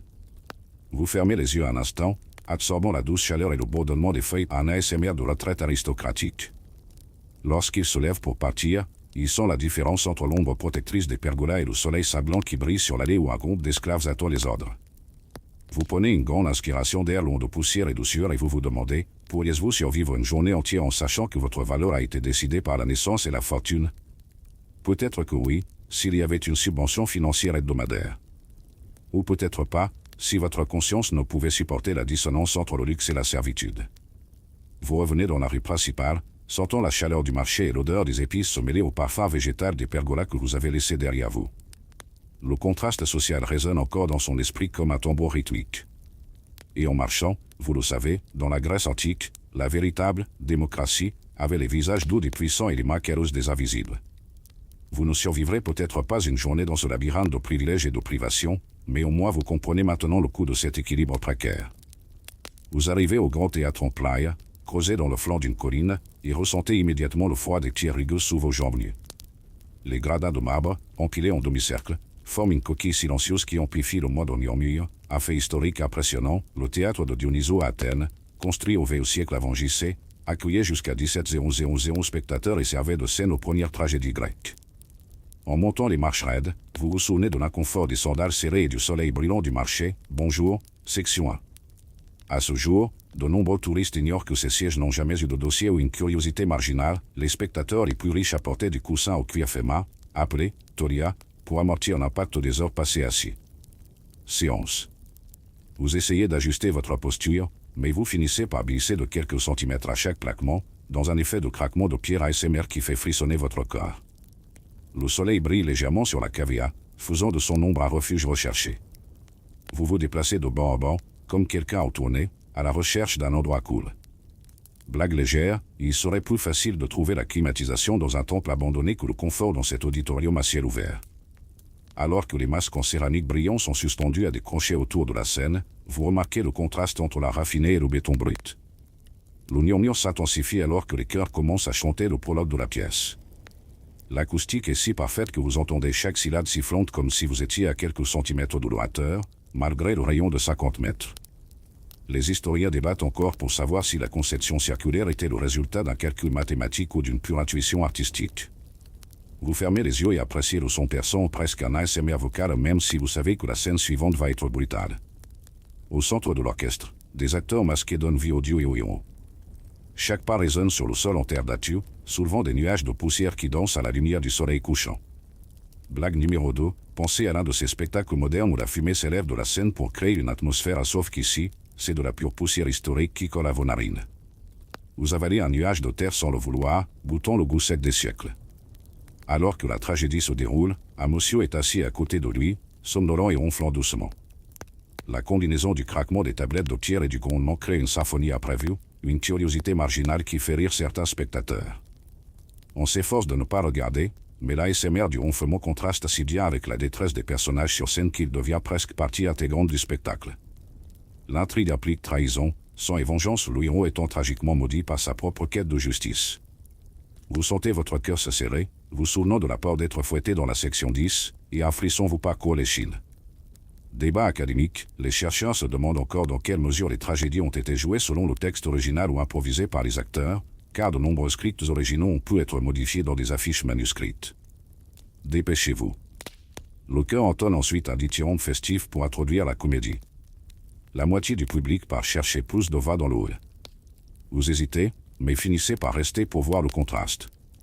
Blague 3, imaginez quelqu'un dire aujourd'hui, je ne reviendrai qu'après la bande-annonce de la comédie, ici, c'était littéralement ça, une pause va entre la tragédie et le rire.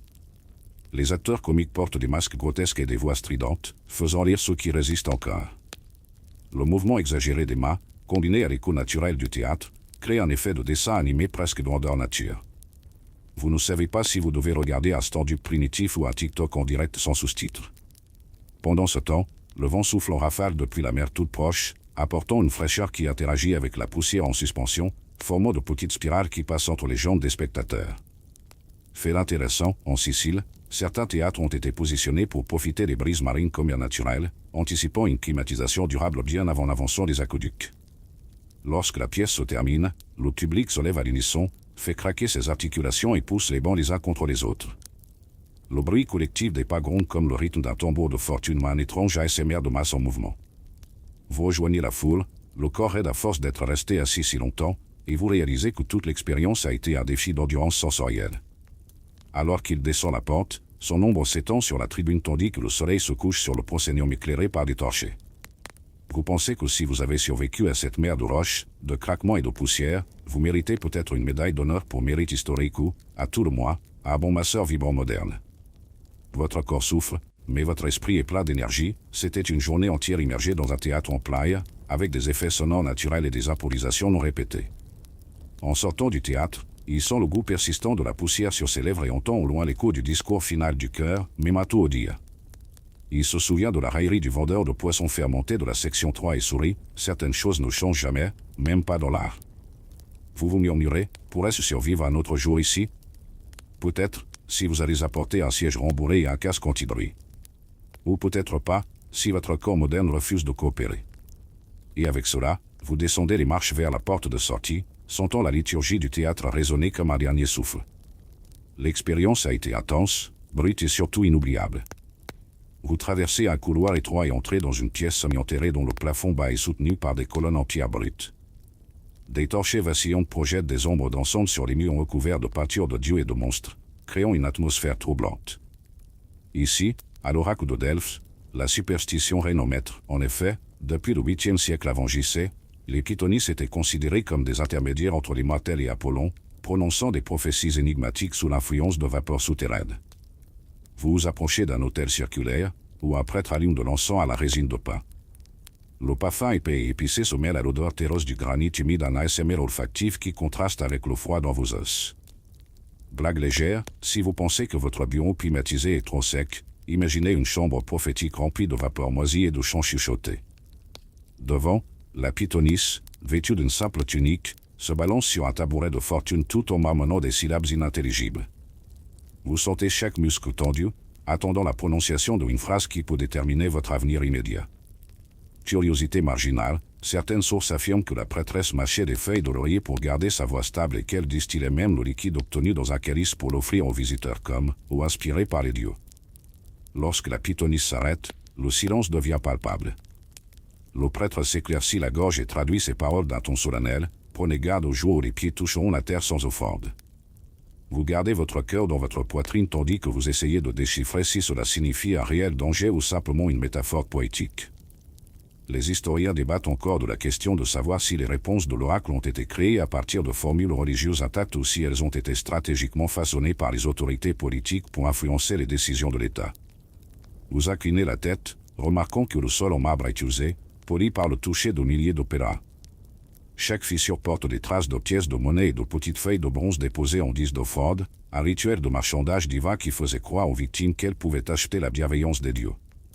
Blague 2, si aujourd'hui vous gardez des pièces de monnaie dans votre porte-monnaie pour changer, imaginez les jeter dans un puits sacré en attendant une réponse sur votre vie amoureuse. Le prêtre lui offre une poignée de pierres lisses et lui demande d'en jeter une dans la cheminée centrale.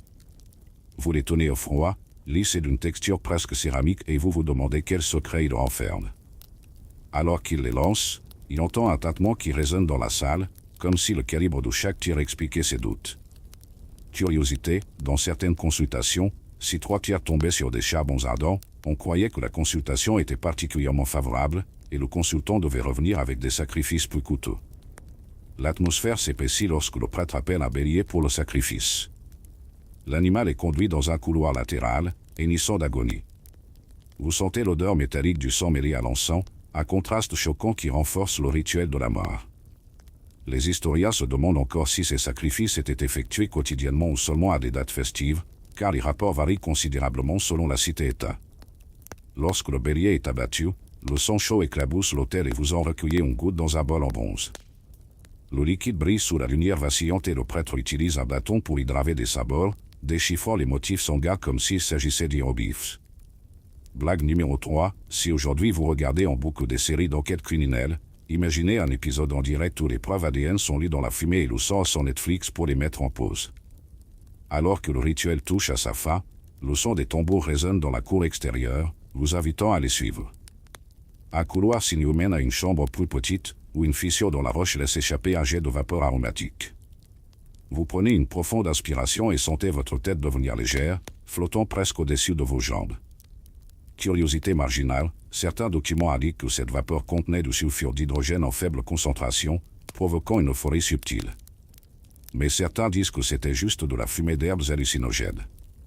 Les historiens débattent encore pour savoir si cet effet a été délibérément déclenché par les prêtres pour induire la transe et maintenir le mystère ou s'il s'agissait d'un phénomène naturel du terrain géologique de Delphes.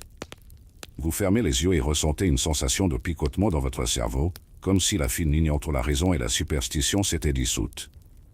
En sortant de l'enclos, le contraste avec la lumière du jour éblouit vos sens.